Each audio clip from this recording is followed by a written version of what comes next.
and welcome to PBCJ Presents, our weekly discussion series in which we examine some of the hot-button issues of the day. I am Simone Absalom Gale. This week, we focus on the role of the political ombudsman. The ombudsman is an official appointed by the Governor General by instrument under the Broad Seal after consultation with the Prime Minister and the leader of the opposition.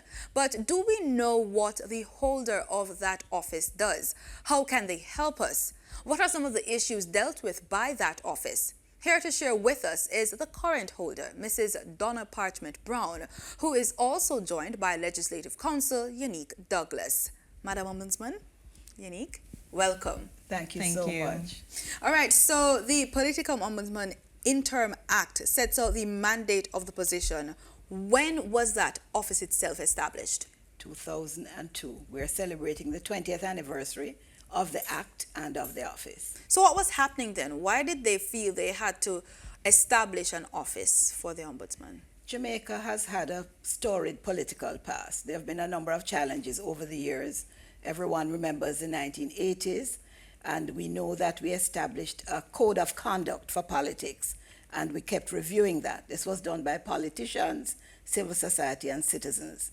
And at the heart of it, you know, beyond what the mandate says to investigate and make reports to the political parties, why do we want this? Because we want a nice, clean democracy supporting a beautiful country fit to live in. So I consider my mandate to be one that says you investigate and you make reports and so on, and you do justice between different persons. But why? We do it because we want a great democracy in a great country. All right, so tell us about, it's been 20 years. Tell us Yes. about some of the highs and lows, some of the successes of your office. Well, I've not been there for 20 years. Okay. Just important to make that point. This is the Sure. 7th year, the end of my first term as political ombudsman. My predecessor, Bishop Hera Blair, served for 11 years in the office, and we had a short period without an ombudsman. A lot has been achieved. Bishop Blair, in his term, also chaired the Peace Management Initiative. You will remember that in the 2000s, early 2000s, there were many border conflicts. We forget because it's so much better now. But a lot of time was spent going into communities, dealing with gunmen and other people who were wreaking havoc in certain areas. And so we have come a long way from the physical violence. But the conflicts that underpin these issues remain. And if you look at the code of conduct, we will see that there are certain matters preserved in the code. You know, no violence, utterances on public platforms should be of a certain standard, and so on, because we know democracy is a fragile thing to be nurtured. So what do those things have to do with the political ombudsman, the office itself? Because aren't there other offices that deal with matters such as those? Not that I'm aware of. Okay, so your office is the office to go to for in those instances. If there's an issue that is impacted by politics. So, for example, if a politician on the political platform says something about someone on another party and it's malicious or it's defamatory or it might incite people to violence, that is a matter that I have the duty to deal with. If a candidate in an election tries to use funds to improperly influence electoral choices, that's a matter of concern for me. And there are a number of other areas. Do you believe you have enough teeth to carry out the full duties of your office? You know, teeth, it's a narrative that we have heard, this thing about teeth. And my answer to that always is, you know, babies don't have teeth, but they get nutrition and they grow and they become something. Many elderly people, they're wearing dentures, they take them out and they put them in as required. So it would be nice to have that ability to, for example, impose fines and penalties in certain circumstances, and also to be able to directly report matters to the Director of Public Prosecutions. So there are some matters we're asking for additional powers and authority, but I think I can say without fear of contradiction that we have been able to resolve a number of issues effectively and de-escalate conflict in and out of election time. Yannick, over to you. Can you give an example? Because you, as a legislative counsel, you'd be the one who would step in whenever something like that comes up and you have to take action. Any example where you stepped in and you resolved the matter? Well, as Madam said, we have a number of instances that has happened, and I believe that has come before the public spaces that persons have heard about, seen in news. I would say many instances that have not, but have been resolved are situations where public or private property has been defaced. So you may see time and time again, you might find where persons have painted a particular place green or orange, and of course, usually a public or private space that certainly should not be of that color. And someone has complained about it because persons feel unsafe due to that kind of clear indication that this place is controlled by a particular party. We, of course, get that resolved by speaking to the Member of Parliament and the Councillor Caretaker. I'm going to take a quick break and stop you right there. When we come back, we're going to hear how the matter is resolved. You're watching PBCJ Presents. We'll be right back.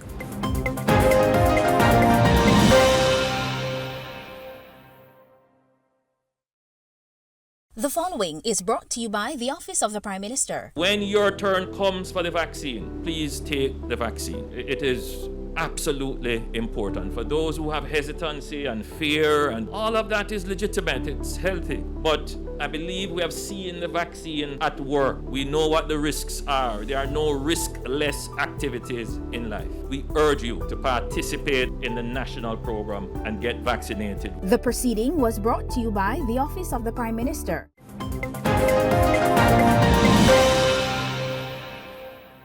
Welcome back to PBCJ Presents. We're talking to the political ombudsman and her legislative council, and we were speaking about how they go about resolving issues that come to their table. So, Yannick, you were saying there are instances where person's personal property is defaced. Okay, so how do you go about resolving that instance? Well, we contact the Member of Parliament of the constituency and the Councillor Caretaker. We bring them forward and have a moment or time of mediation where we speak to them about the situation. And more times than not, the Member of Parliament understands the severity of the issue, and they go ahead and rectify the issue by getting the area painted over, or have the person who has found out who has done the painting and have them come to the Ombudsman, in fact, and make apologies. And of course, get the area cleaned up. And it's as simple as that. And many times you won't see it in the news because that is not major news. But this is how many instances have been cleared up quite easily at that. All right, mainly so humiliation. That's true. During elections, though, the Ombudsman gets the candidates to sign the political code of conduct. Is it that all of them have to sign, or just the main, the leaders of the party? All right, so in a general election, all MP candidates, and in a local government election, all municipal candidates are required to sign. And they're asked to appear before the custos of their parish at a ceremony and to sign with the person on the other side in a ceremony. And that has gone very well over the years. A vast majority of candidates have come in and signed. Mm-hmm. For the last election in 2020, due to the COVID-19 pandemic, we held a national signing ceremony at Emancipation Park with the Most Honorable Andrew Holness and then Leader of the Parliamentary Opposition, Dr. Peter Phillips, where they signed in front of the Honorable Patricia Dunwell, who was then the Custos of St. Andrew. And that was to further signify the commitment of all political actors. But whether you sign or not, everyone is bound, because this was the declaration of the political parties in Gordon House. Okay, briefly list one or two of the elements of the code. One of them would have to do with what you were speaking about earlier, where they accept some responsibility if something happens within their constituency, so to speak. But what else would they be signing to? Yannick, you want to take that one, or almost any one of you? Madam? Go ahead, Yannick. Okay, Yannick. Okay. Well, they'll be also signing to an agreement not to engage in any violence or any intimidation of persons. And that would also include acts of persuading persons, if you will, to vote for them in certain ways. I think I would not necessarily have to express how. That would also include, as Madam had indicated before, public utterances where they go on stage and maybe say derogatory statements or defamatory statements to others. This would also include issues of, I would include issues of, what do you call it? All right. Damage to Damage installations, etc. Okay. So in the instance of, say, verbal abuse, because in the Jamaican sphere, we campaign a lot, but we verbalize what happens when a member of parliament issues any form of verbal abuse to any member, either to persons within his party or the opposition party. Well, we tend to deal with to the other party. Okay. Right? Because part of the Section 12 of the law is to have good relations between supporters of different political parties. And when you make a public utterance, which is one that incites people to violence, or which is defamatory, or which is malicious to a political actor, his party, his family, his supporters, those are things that the politicians have said are wrong. So what we tend to do, we write a letter, we get a written complaint usually, and we send a letter out to the person complained against, along with the general secretary of that political party and the party leader. We generally meet with the GenSec along with the persons complaining, and we don't tell them what to do. We have a discussion about what has occurred, because there's a thin line between exuberant political speak and malice or defamation. And we need to know that defamatory statements can lead to payment of large sums of money by order of the court, or it can cause the supporters to get upset, and potentially there's violence or other harm. So we, in these meetings, we intensely discuss with the people involved what has occurred, how they feel about it, what do they understand the impact of what occurred to be, and what are they prepared to do about it. Now, quite often they're prepared to issue an apology, and they may agree that I can issue a press release setting out what we discussed and what has been agreed. Sometimes it's an apology, sometimes it's compensation in some way. For example, I remember one MP who held a youth forum in his constituency to talk about democracy and proper conduct in politics. He paid for that event, where there were maybe 100 young people, and he put money out as a way of showing to Jamaica that he regretted what occurred. So we try to be creative but effective.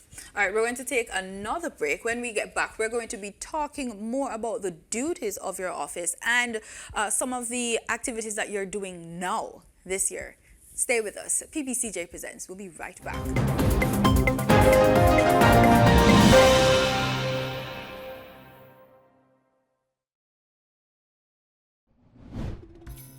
Hi, I'm Eliana Charles, and I'm here with my father, Pernell Charles, and today we will be planting a guava tree. And that's our favorite fruit, and we got this tree from the forestry department. So let's get it done. Some of the tools you need when planting a tree: a fork, you'll need a shovel, a good old machete. And you need a watering can. The first thing we're going to do is we dig a hole and make sure that it is deep enough, wide enough to fit the tree.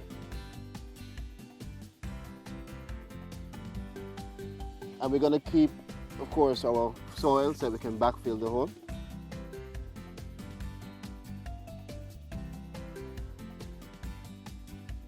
We have planted our guava tree, and we invite the entire Jamaica to plant a tree. Plant a tree, Protect Jamaica, and preserve the planet.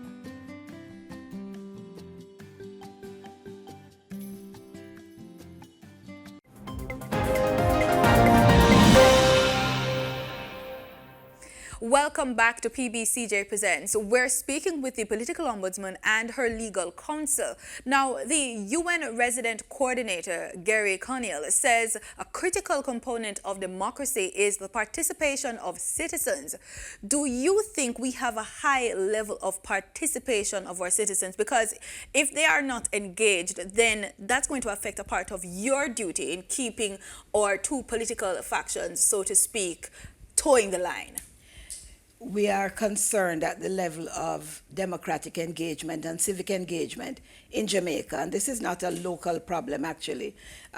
Dr. Kanil mentioned in that statement also that in 1990, the level of democracy being experienced in the world today is similar to what it was in 1990.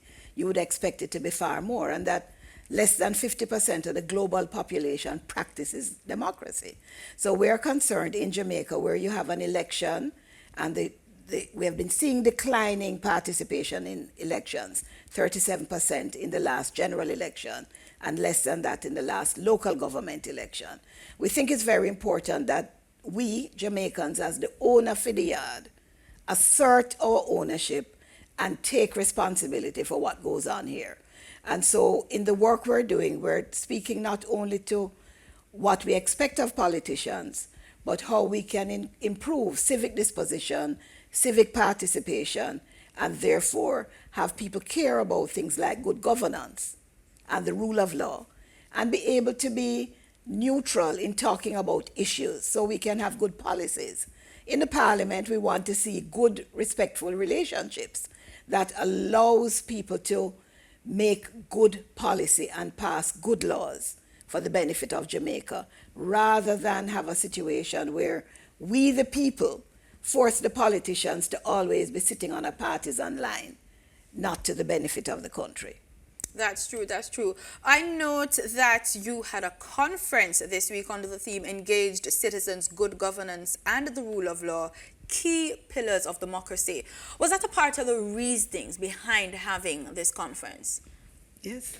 Well, yes, it was a part of the reasoning why we had this conference. We firstly had to acknowledge the existence of the entity, which has been around for 20 years, and I think it's a significant milestone.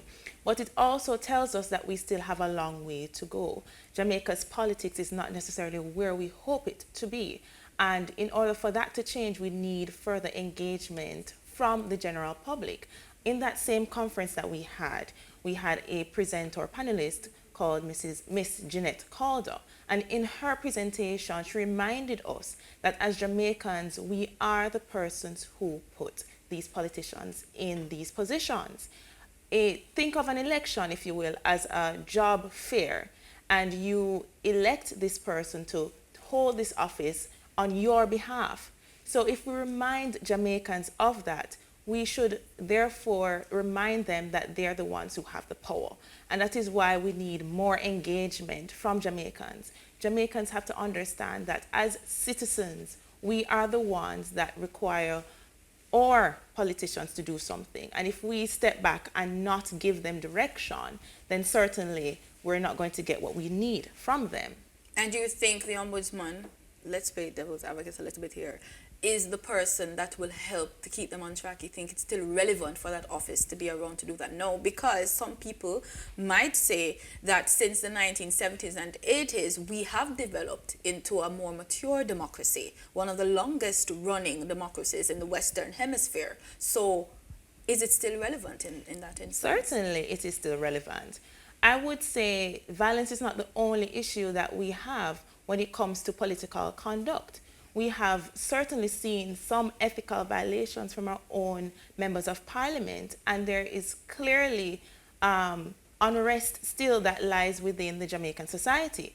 I turn to the fact that persons are still very uncomfortable wearing certain colors, certain places. And if we are that mature, that should not be the case, because we should be able to express and have open conversation about our political beliefs and what we choose.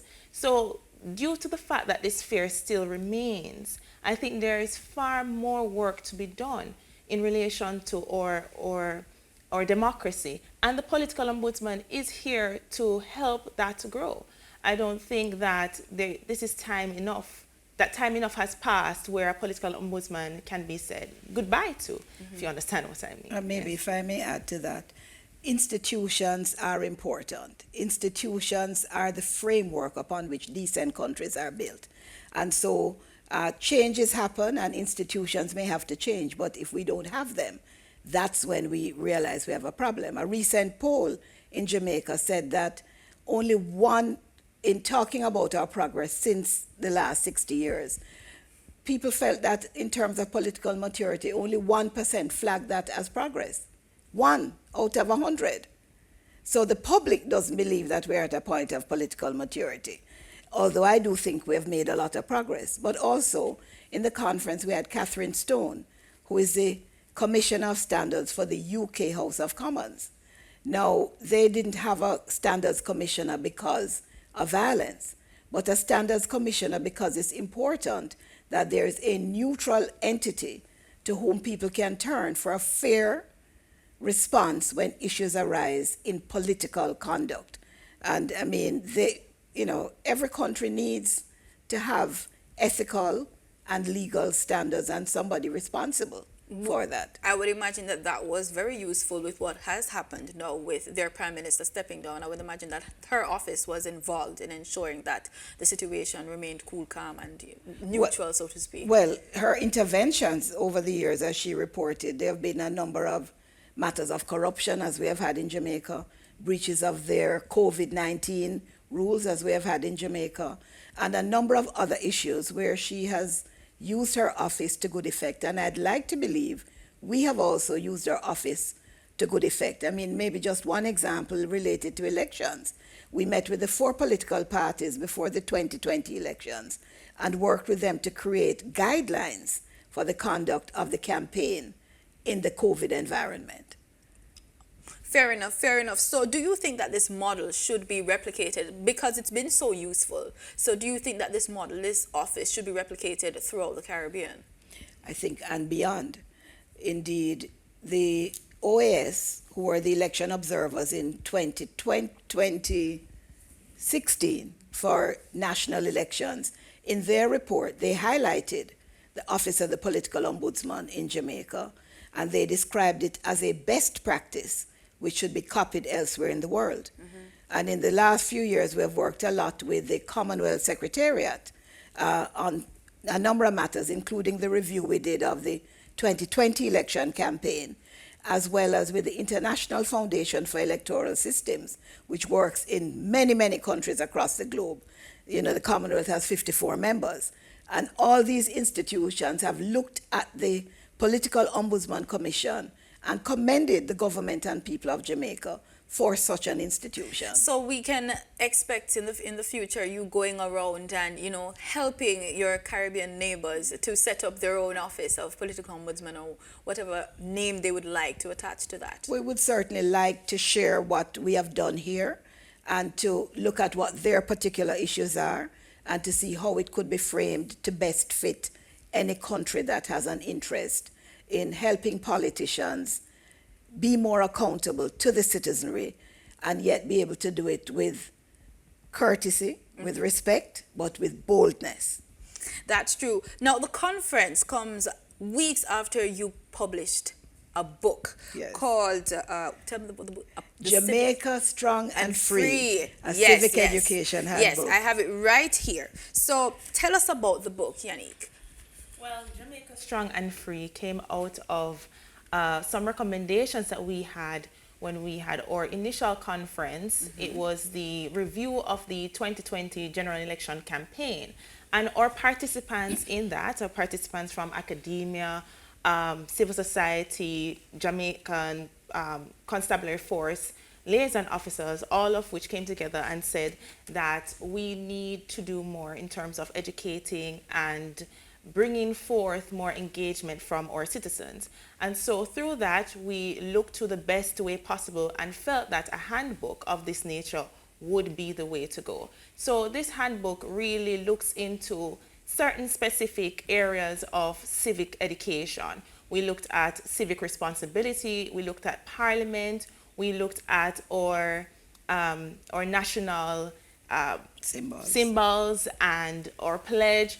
We looked at different entities that are of importance in Jamaica, such as the judiciary. We looked at the Office of the Political Ombudsman. We looked at DPP. So we have information on these specific entities for persons to gain more knowledge about them and then later look for more.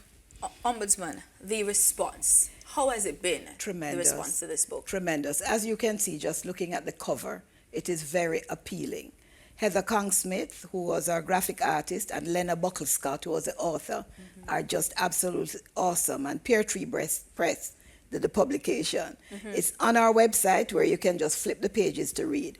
What's nice about the book, and Yannick was lead in our office on this production, you can, at the beginning of every chapter, it says what's in the chapter. At the end of every chapter, we have some activities that you can do. So if you're in a club, you're in an association, you're in a family, you're in a church, it's a very user-friendly book.